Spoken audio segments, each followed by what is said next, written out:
نماز کے جس رکن کو ادا کرنے کی طاقت ہو وہ ادا کرنا واجب ہے. مثلا آپ قیام کر سکتے ہیں لیکن رکوع نہیں کر سکتے تو قیام کر لیجئے. آپ قیام نہیں کر سکتے لیکن رکوع کر سکتے ہیں تو رکوع کر لیجئے. آپ قیام اور رکوع کر سکتے سجدے میں نہیں جا سکتے تو قیام اور رکوع تو پراپر کیجئے. سجدے کے لیے آپ کرسی پہ بیٹھ کے اشاروں سے نماز پڑھ لیجئے. اسی طرح بعض اوقات قیام نہیں ہوتا، جیسے رمضان میں قیام ہوتا ہے نا، قیام اللیل، تو آپ کیا کرتے ہیں، کچھ دیر کھڑے رہتے ہیں پھر بیٹھ جاتے ہیں. لیکن رکوع اور سجدہ آپ کر سکتے ہیں تو رکوع اور سجدہ کرتے جائیں، یہ نہیں کہ ایک دفعہ بیٹھے تو ہر چیز بیٹھ کے کر رہے ہیں. تو یہ یاد رکھیے کہ نماز کا جتنا رکن آپ ادا کر سکتے ہیں، اگر سارا وقت کھڑے نہیں ہو سکتے، آدھا بھی ہو سکتے تو آدھا کھڑے ہو جائیں پھر بیٹھ جائیں. لیکن جب رکوع کا ٹائم ہے تو کھڑے ہو جائیں پھر رکوع کر لیں. بیٹھ کر رکوع اور سجدہ کرنے کا طریقہ ابن عمر سے مروی ہے، وہ کہتے ہیں رسول اللہ صلی اللہ علیہ وسلم اپنے ایک بیمار ساتھی کی عیادت کے لیے نکلے، میں بھی آپ کے ساتھ تھا. جب اس کے پاس پہنچے تو کیا دیکھتے کہ وہ ایک لکڑی پر نماز پڑھ رہا ہے اور سجدہ کرتے وقت اپنی پیشانی اس پر ٹیکتا ہے. آپ صلی اللہ علیہ وسلم نے اس کی طرف اشارہ کیا تو اس نے لکڑی کو پھینک دیا اور اس نے تکیہ پکڑ لیا. تو رسول اللہ صلی اللہ علیہ وسلم نے فرمایا اس کو بھی ہٹا دو، یعنی تکیے کو. اگر تم استطاعت رکھتے تو زمین پہ سجدہ کرو، نہیں رکھتے تو اشارے سے پڑھو اور اپنے سجدوں کو اپنے رکوع سے زیادہ جھکاؤ. یعنی تکیے، تختے، کسی چیز پہ پڑھنے کی ضرورت نہیں، ٹیبل پہ کسی بھی چیز پہ سر رکھنے کی ضرورت نہیں.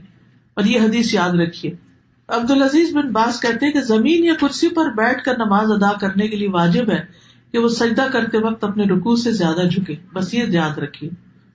لیکن سجدے کی حالت میں اس کے لیے واجب ہے کہ اگر استطاعت ہو تو زمین پر ہاتھ رکھے اور رکوع میں دونوں گھٹنوں پر، یعنی جیسے نیچے بیٹھ کے کوئی پڑھ رہا ہے تو رکوع کے وقت کیا کرے، گھٹنوں پر ہاتھ رکھ لے، اور سجدے کے وقت کیا کرے، زمین پر ہاتھ رکھ لے. لیکن کوئی لکڑی اور بینچ اور یہ کچھ بھی رکھنے کی ضرورت نہیں. اگر زمین تک نہیں جاتا تو جہاں تک ہاتھ انگلیاں لگتی ہیں تو اتنی لگا لے تاکہ رکوع اور سجدے میں اشارے میں فرق ہو. لیکن اگر استطاعت نہ ہو تو اپنے ہاتھ گھٹنوں پر ہی رکھے، جیسا کہ نبی صلی اللہ علیہ وسلم سے ثابت ہے کہ مجھے 7 ہڈیوں پر سجدہ کرنے کا حکم دیا گیا ہے. پیشانی، اور آپ نے ناک کی طرف اشارہ کیا، دونوں ہاتھ، دونوں گھٹنے اور پاؤں کی انگلیاں. اور جو شخص ایسا کرنے سے عاجز ہو اور کرسی پر بیٹھ کر نماز ادا کرے تو اس میں کوئی حرج نہیں.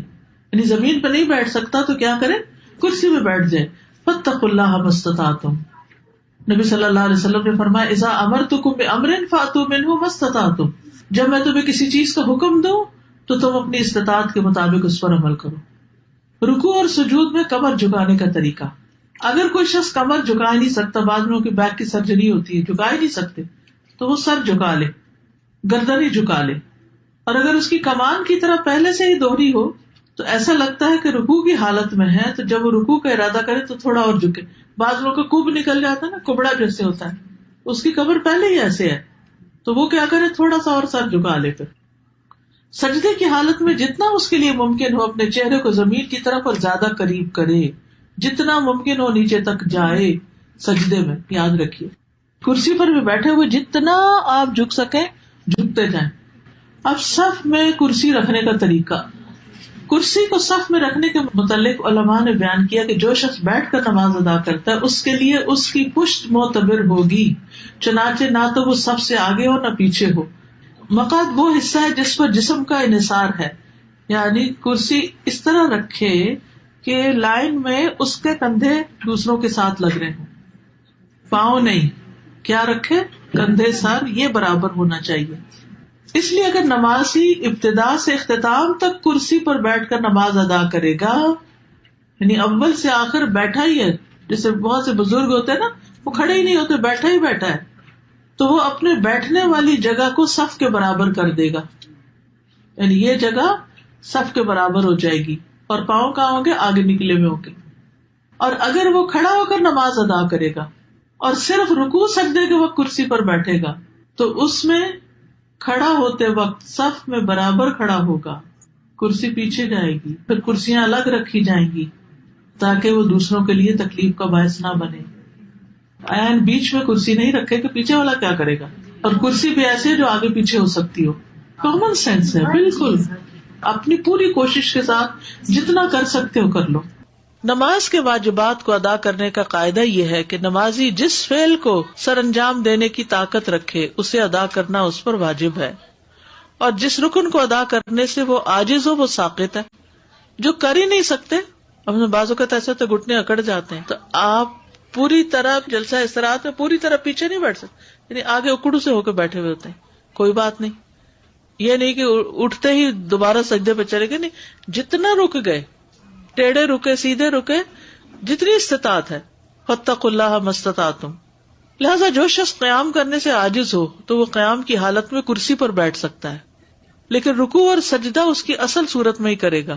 جیسے قیام سے عاجز ہے کوئی، جیسے لمبی نماز میں مثلاً، تو قیام میں کرسی پہ بیٹھ جائے، لیکن رکوع اور سجدہ اصل صورت میں کرے، یعنی پھر اٹھ کے آرام سے رکوع بھی کرے، سجدے میں بھی جائے۔ اگر وہ قیام میں کھڑا ہو کر نماز ادا کرنے کی استطاعت رکھتا ہے اور اس کے لیے رکوع اور سجدہ کرنا مشکل ہے تو وہ کھڑے ہو کر نماز پڑھے گا اور رکوع اور سجدے کے وقت کرسی پر بیٹھ جائے گا اور اپنے سجدوں میں اپنے رکوع سے زیادہ جھکے گا۔ یہ نوٹ کر لیجیے، کس طرح کرسی پہ پڑھے گا؟ اپنے سجدوں میں رکوع سے زیادہ جھکے گا، یعنی بیٹھے بیٹھے ہی رکوع کرے گا کم جھک کر، اور جب سجدہ کرے گا بیٹھے بیٹھے تو زیادہ جھکے گا۔ قیام سے معذور شخص پر سجدہ اور رکوع کرنا لازم ہے۔ اگر وہ عذر کی وجہ سے قیام ترک کرے تو اس وجہ سے اس کے لیے اپنے سجدوں اور اپنے رکوع کے لیے کرسی پر بیٹھے رہنا جائز نہیں، وہ تو اٹھے اور کرے، جسے پہلے میں نے عرض کیا۔ علقمہ بن وقاص سے روایت ہے، انہوں نے کہا، میں نے عائشہ رضی اللہ تعالی عنہا سے پوچھا، جب رسول اللہ صلی اللہ علیہ وسلم بیٹھ کر 2 رکعتیں پڑھتے تو کیا کرتے تھے؟ سبسکرائب کیجیے ہمارا چینل اور دبائیے اس بیل آئیکن کو تاکہ آپ کو ریگولر نوٹیفیکیشنز اور اپڈیٹس مل سکیں۔ جب بیٹھ کے نماز پڑھتے تھے تو کیا کرتے تھے؟ انہوں نے جواب دیا، آپ ان میں قرات کرتے رہتے، جب رکوع کرنے کا ارادہ کرتے تو کھڑے ہو جاتے، پھر رکوع کرتے تھے، یعنی قیام میں بیٹھ جاتے لیکن رکوع کے وقت پھر کھڑے ہو جاتے۔ سمجھ آ گئی بات؟ اوکے۔ سجدہ اور رکوع سے معذور شخص پر قیام کرنا لازم ہے، یعنی اگر کوئی شخص کھڑا تو ہو سکتا ہے لیکن رکوع اور سجدے میں نہیں جا پاتا تو کم از کم قیام ضرور کرے۔ کچھ لوگ ہوتے ہیں قیام کر سکتے ہیں لیکن وضو کیا، جا کے ڈھک کرسی میں بیٹھ گئے اور وہی سارا پڑھا۔ نہیں، اگر آپ کھڑے ہو کے کھانا پکا سکتے کچن میں تو نماز میں آ کے کیوں بیٹھ گئے؟ پھر وہ کبھی کہتے ہیں کہ ہمارے لیے بیٹھنا اٹھنا مشکل تو ہے لیکن اجر بھی ہے۔ صبح فجر کے وقت بیڈ سے بھی تو اٹھتے ہیں نا ہم۔ پھر اسی طرح یہ ہے کہ کرسی کو پکڑ کے اٹھ جائیں اگر ویسے نہیں اٹھ سکتے، ویسے بھی تو نماز کے لیے ٹیک لگا کے اٹھتے ہیں نا ہاتھوں کی، ٹھیک ہے نا؟ تو فاتقوا اللہ ما استطعتم، جتنی استطاعت ہے اتنا کام کرتے جاؤ۔ اگر وہ رکوع اور سجدہ اصل صورت میں ادا کرنے سے معذور ہے تو اس وجہ سے اس کا قیام کو چھوڑنا اور حالت قیام میں کرسی پر بیٹھنا جائز نہیں۔ کچھ قیام بیٹھ کر، کچھ قیام کھڑے ہو کر کرنے کی اجازت ہے۔ حضرت عائشہ کہتی ہے کہ رسول اللہ صلی اللہ علیہ وسلم بیٹھ کر بھی نماز پڑھتے تھے، آپ بیٹھے ہوئے قرات فرماتے، جب آپ کی قرات سے اتنا حصہ بچ جاتا جتنی 30 یا 40 آیتیں ہوتی ہیں تو آپ کھڑے ہو جاتے اور کھڑے ہو کر ان کی قرات فرماتے، پھر رکوع کرتے، پھر سجدہ کرتے، پھر دوسری رکعت میں بھی ایسا ہی کرتے۔ سہارا لے کے نماز پڑھنے کی اجازت، کرسی کا سہارا یا پھر کوئی ستون کا سہارا، دیوار کا سہارا۔ رسول اللہ صلی اللہ علیہ وسلم جب بڑی عمر کے ہو گئے اور جسم کچھ بھاری ہو گیا تو اپنی جائے نماز کے پاس آپ نے ایک ستون بنا لیا، آپ اس کا سہارا لے کر نماز پڑھتے تھے۔ جو قیام نہ کر سکے وہ بیٹھ کر نماز پڑھ لے، جو قیام نہ کر سکے وہ بیٹھ کے نماز پڑھ لے۔ حضرت عائشہ سے روایت ہے کہ کچھ لوگ نبی صلی اللہ علیہ وسلم کی آپ کے ایک مرض کے دوران عیادت کرنے آئے، آپ نے انہیں بیٹھ کر نماز پڑھائی۔ شوکانی کہتے ہیں کہ اگر کوئی شخص کسی عذر کی بنا پر قیام کی استطاعت نہ رکھے تو بیٹھ کر نماز ادا کر لے، اور جو شخص عذر کی بنا پر بیٹھنے سے بھی قاصر ہو وہ پہلو کے بل لیٹ کر نماز ادا کر لے۔ اگر ٹیک لگا کے کر سکتا تو ٹیک لگا کے کر لے۔ کچھ ایسے معذور ہو جاتے ہیں نا کہ جو بیٹھ نہیں پاتے، بزرگ ہوتے ہیں، تو ان کو ٹیک لگوا دے۔ عمران بن حسین رضی اللہ عنہ کہتے ہیں کہ مجھے بواسیر کا مرض تھا، پائلز تھے، تو میں نے نبی صلی اللہ علیہ وسلم سے نماز کے بارے میں دریافت کیا۔ آپ نے فرمایا، کھڑے ہو کر نماز پڑھو، اگر تمہیں اس کی بھی طاقت نہ ہو تو بیٹھ کر ادا کرو، اور اگر اس کی بھی طاقت نہ ہو تو پہلو کے بل لیٹ کر پڑھ لو، یعنی کرسی پہ نہیں بیٹھ سکتے، چارپائی پہ نہیں بیٹھ سکتے تو لیٹ جاؤ، سائڈ پہ پڑھ لو۔ جیسے بھی حالات ہوں، کسی بھی حال میں نماز چھوڑنا جائز نہیں۔ بلکہ مکلف پر واجب ہے کہ اپنے تمام حالات میں، اپنی تندرستی میں بھی، اپنی بیماری میں بھی نماز کی شدید خواہش رکھے، کیونکہ نماز اسلام کا ستون ہے اور شہادتین کے بعد تمام ارکان میں سب سے بڑا رکن ہے.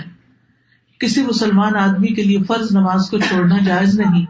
سبحانک اللہم و بحمدک، اشہد ان لا الہ الا انت، استغفرک و اتوب الیک.